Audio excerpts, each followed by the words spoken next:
Now we're going to take and compare and contrast the two techniques for fixing a double feed on the clock. I'm going to run the drill 5 times using each technique on the clock, trying to get a mix of accuracy and speed. As usual, I'm going to have a 6-inch circle on the target at 10 yards. So my goal is to have an acceptable level of accuracy, hopefully keeping them all in the black 6-inch circle. Anywhere in the gray portion of the target, I'll be happy enough with. The other thing to consider is I'm going to incorporate the slap and the rack, because intuitively that is what I want us to do.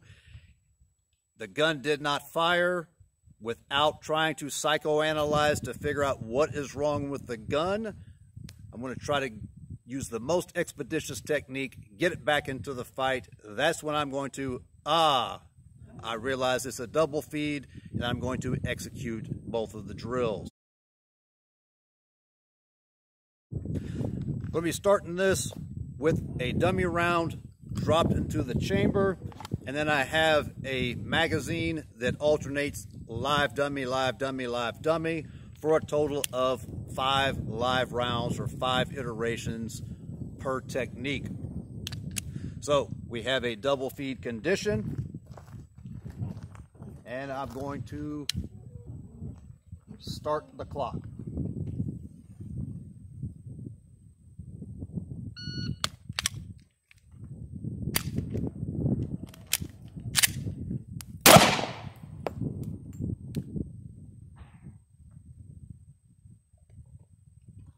So that was just under 6 seconds at a 5.9.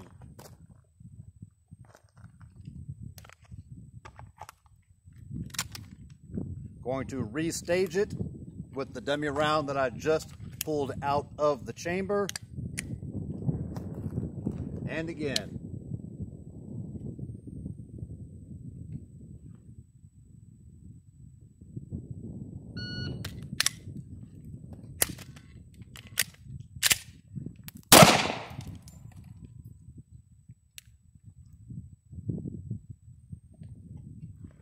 That was at a 5.16. However, I'm still on the silhouette, but I'm off onto the black margin. I'm not thrilled about that, which may highlight that I did not adequately reacquire that grip.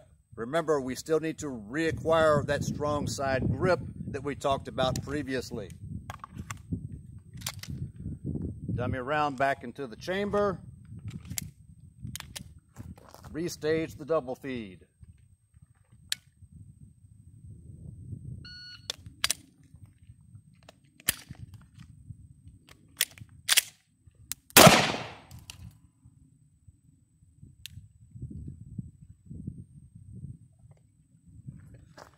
.13.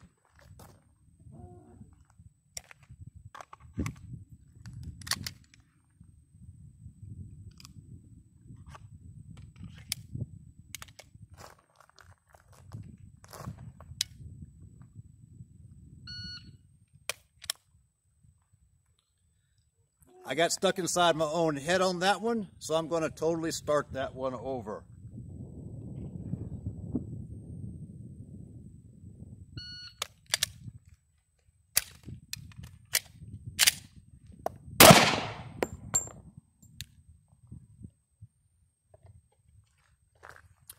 .24.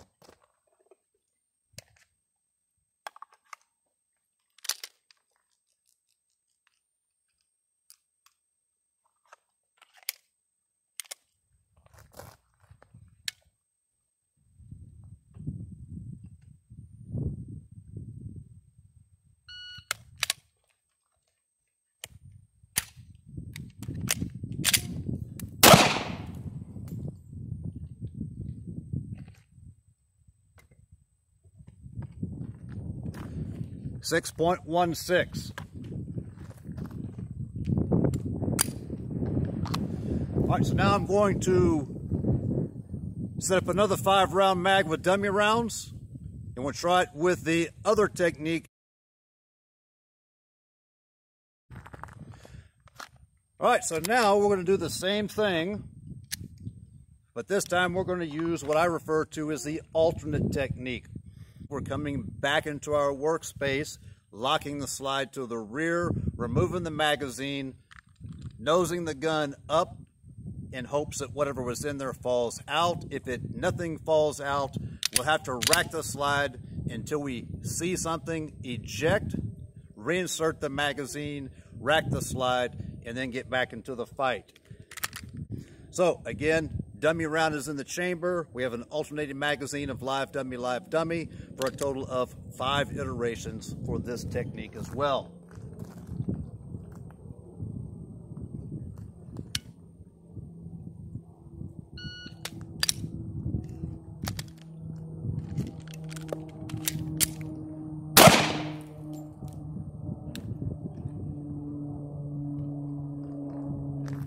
.2.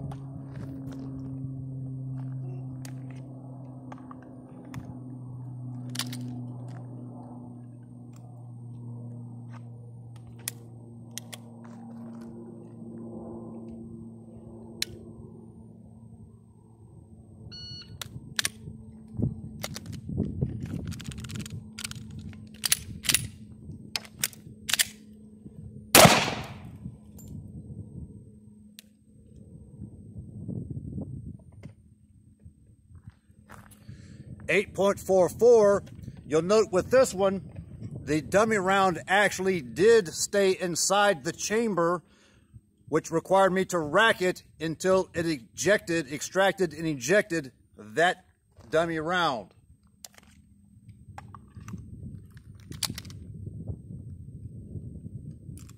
Normally, if it would have been a live round in the chamber, then it would have just fallen straight out when I nosed the gun up and jiggled it.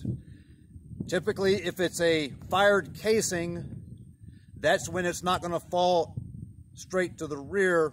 We're going to have to rack the slide.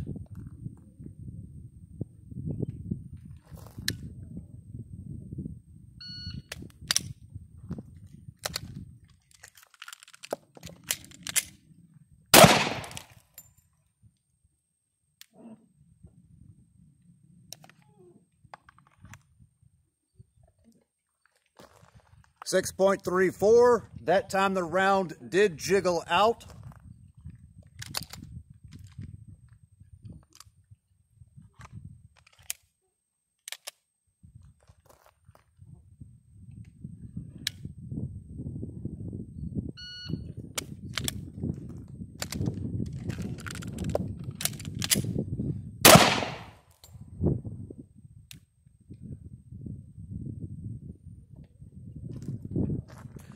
.09.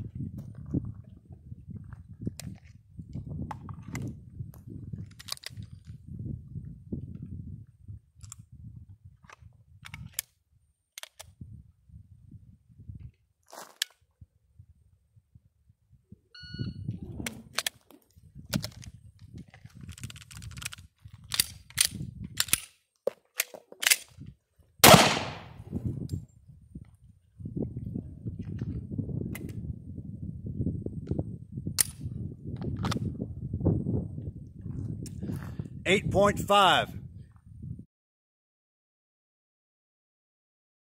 All right, so I don't know if the GoPro is still running down here at the target or not. If it is, what you'll see is that with what I'm referring to as my primary technique, where I rip it and then rack it, I'm not, as I troubleshoot my own shooting today, I'm not reacquiring that good strong side grip, because 3 of those 5 rounds hit to the 9 o'clock. It was consistent to the 9 o'clock. 2 of the rounds hit in the 6-inch black circle, hype into the sternum. The other 3 was off to the left side near the shoulder region. Overall, I'm not happy with that. I should do better, but at least it all hit the threat. So as it stands right now, I stand by my assertion that the ripping the magazine out and then racking the slide is faster. Although the 2 times were about a draw, you'll note that for the 2 times when the round that was in the chamber didn't just fall out when I locked the slide to the rear and jiggled the nose up. Those were about 8.5 seconds each. So on average, if everything falls out when we nose up and jiggle, both techniques are about the same time-wise. If a spent casing or whatever's in the chamber doesn't just fall out and it requires us to rack the slide, then it's going to take about another 2 seconds for us to recognize and then remediate that. That's also if we have the ability, the tactile ability under great stress to maintain the magazine in your support hand like you saw me doing, and we're not putting it in a pocket or in a mag pouch to stow it while we rack the slide and then put it back in. That will definitely add seconds to the fix.